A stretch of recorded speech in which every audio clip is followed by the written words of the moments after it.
Hello, my name is Danielle Suggs, and I'm going to present to you my cultural immersion experience, which was with the elderly and nursing home population. Although this was not the main focus of my research, it did come up during the time that I was looking into and discovering the intricacies of the elderly nursing home population, culture of that population. The research shows that the attitudes of nursing home staff towards residents are influenced by their personal value frameworks, and this can create circumstances more likely to produce abuse. Likewise, those that have deep faith and stabilized moral compasses show more compassion in their duties caring for the elderly. And now we'll talk about some of the elements that I learned regarding the culture of elderly in nursing homes. So a few of the elements that you will find surrounding nursing home culture is that of activities of daily living. The elderly receive assistance, so they have assistant levels and barriers to participation. Another element would be the impact of routines on autonomy, independence, and decision making. Thirdly, there is an impact of personal beliefs and values on behavior and attitudes, as previously stated, not only with the staff, but also with the residents. And fourth, the mission and transformation to person-centered homes, going from that of something that appears and is likened to institutions to create more of a home living environment for the residents. So here, looking at the historical and current oppression of this population, there are many things that transpire within this population that really mimic those things that we see that are outside of this environment, and such as the racial and the ethnic element. So research does show that there's disparities in nursing homes. Those that are ran in a more upscale budget tend to house more of the white race as opposed to minorities, which leads into financial. So in this particular culture, finance means it can indicate what type of home you go to. So just as I just said, if the resident is coming from a well-to-do family, they would probably be placed in a more luxury style nursing home as opposed to the ones that are found in the lower income neighborhoods. Another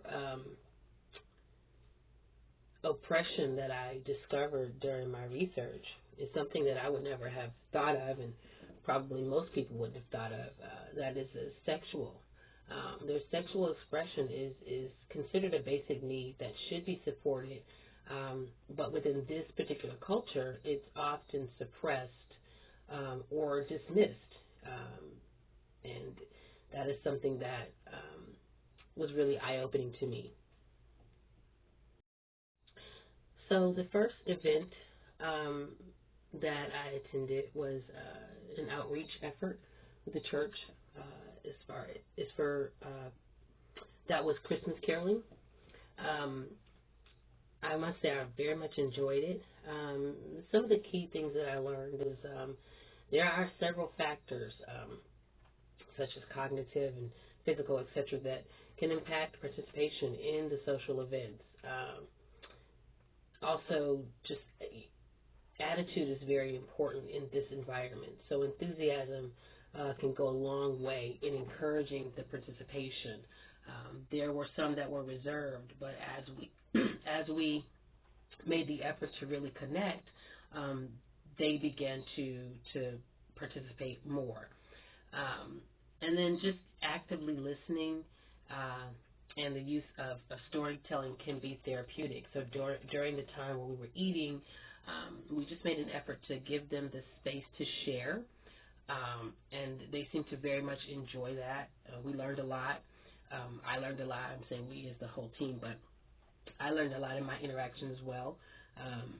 It's that old adage that you can't judge a book by its cover is definitely applicable because you might not think that there are interesting things to learn in this population. It seems that sometimes they are very much undervalued, but in sitting and talking with them, they have a lot to share. They have great experiences and they have great insight, and there's much that we can glean from this population if we take advantage of the opportunity. So the second event was actually a result of something that occurred during the Christmas caroling where one of the residents asked for prayer. And so we decided to organize a time where we would come back and offer prayer to everyone. And so in that time when we went back, we learned that faith can be a powerful motivator to encourage social participation because a lot of times these individuals feel like they've been discarded. And so for you to take time to pray for them, even if they are not particularly religious, means a lot to them and is very, very encouraging to them. And then also prayer is often routine and familiar, and it doesn't go away despite the cognitive decline because the lady that asked us to pray for her when we came back the next time for the prayer event didn't seem to remember us, and she was very preoccupied with talking about one of her stuffed animals. But still, even though there, like I said, there was this decline in the cognitive skill, she knew enough and remembered enough and was present enough to ask for prayer. And so for some, prayer is able to create a much-needed sense of community and unity because, again, if you feel as though you've been abandoned, and that may not be the case, but you may feel that way. That was some of the things that were shared as we were there. Having someone or someone, a group of people that take the time out, schedule, and come in to pray for your specific needs definitely creates that sense of community and oneness in this environment where you can feel very isolated. And so some of the key themes regarding the organization and improvement is paying attention to the environment. So things like lighting, the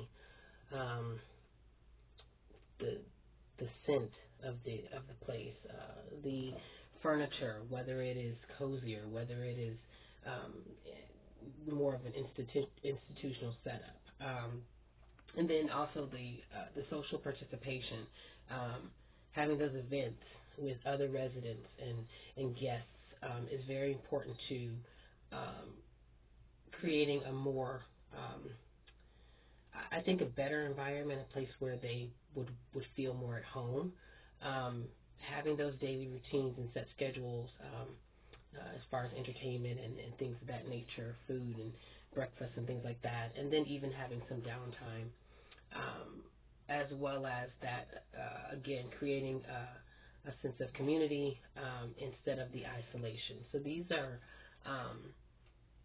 very important things to keep in mind when it comes to this population, because these people have, at one time, they lived a very different life, a much more independent life, and now they are in an area where they need help and have to kind of be guided through their day, as opposed to having the freedom to decide what they want to do when they want to do it. And so, yeah, we're just making mention that U.S. nursing homes have had a long-standing concern over quality of care, but there is a cultural change movement that is building momentum and making what I think is pretty good strides in creating a better environment for this population, a better culture for this population, and dispelling some of the myths, as well as actually making changes to some things that need to be rectified, that are just not in the best interest of the residents. So the paper that is going to be submitted has some information regarding the organization, nursing home, as well as a husband who recently lost his wife. And so just a few highlights from those interviews. The organization's mission is to provide a safe and nurturing living environment for the elderly population. Services provided include assistance with daily living needs, as well as stimulating and entertaining social activities that help residents to thrive. In speaking with the individual, he was married. Part of the story is that he was married for over 40 years and had been caring for his wife in their home for the better part of 10 years as she continued to deal with the symptoms of dementia and Alzheimer's. When it became a point where he no longer felt like he could really handle the care she needed, or provide the level of care she needed, he really struggled with keeping his vows to be there for better or worse in sickness and in health. And so ultimately, he did end up having her placed for a short amount of time in a nursing home, but it was very difficult for him and for her. Though she didn't remember who he was, she knew that he was someone who was important, and they had been used to being in the same space for many, many years, and so it was very, very difficult for them to live separately after so many years of being together. So some of the highlights to make mention of would be relationships are important. Mental stimulation is necessary. The environment can be very impactful. Money does matter in this culture, as it does in most cultures. And the comfort of home makes a huge difference.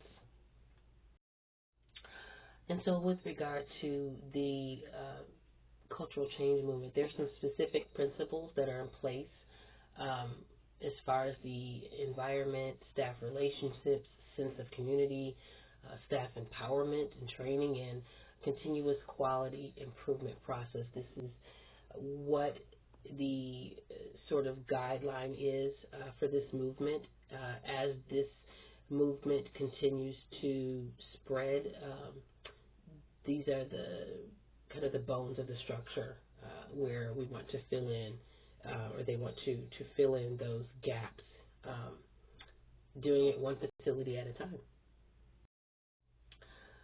So there were several different types of therapy that could be practiced in this environment, in this culture, because anytime you're dealing with people, there's going to be different ways that you can connect with them.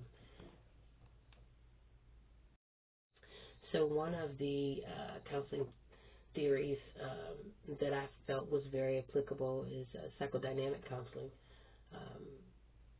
where we would be able to address the loss of autonomy and independence look at developing tools to handle the complicated feelings and situations that are specific to this particular culture, and to eliminate self-blame and change the burden perspective, because again, many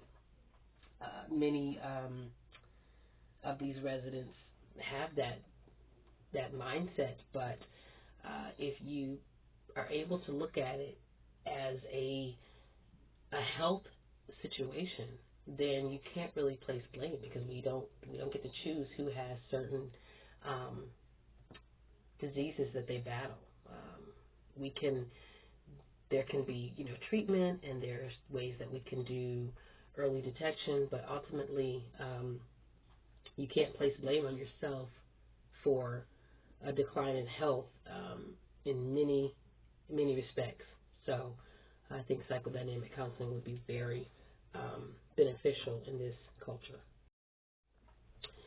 Finally, when I first started this project, I struggled because I had an idea of what culture was, and I didn't understand how to wrap my head around how do you detect what the culture of elderly people in a nursing home is, because I thought culture is certain people's language they speak, the way they dress, their spirituality, things of that nature. And I thought, well, those things aren't really applicable to this population. But what I realized is culture is more than just a person's descent. Culture is all around us. It's based on much more than where a person comes from. It's also where they are now and the life that they are living. Thank you so much.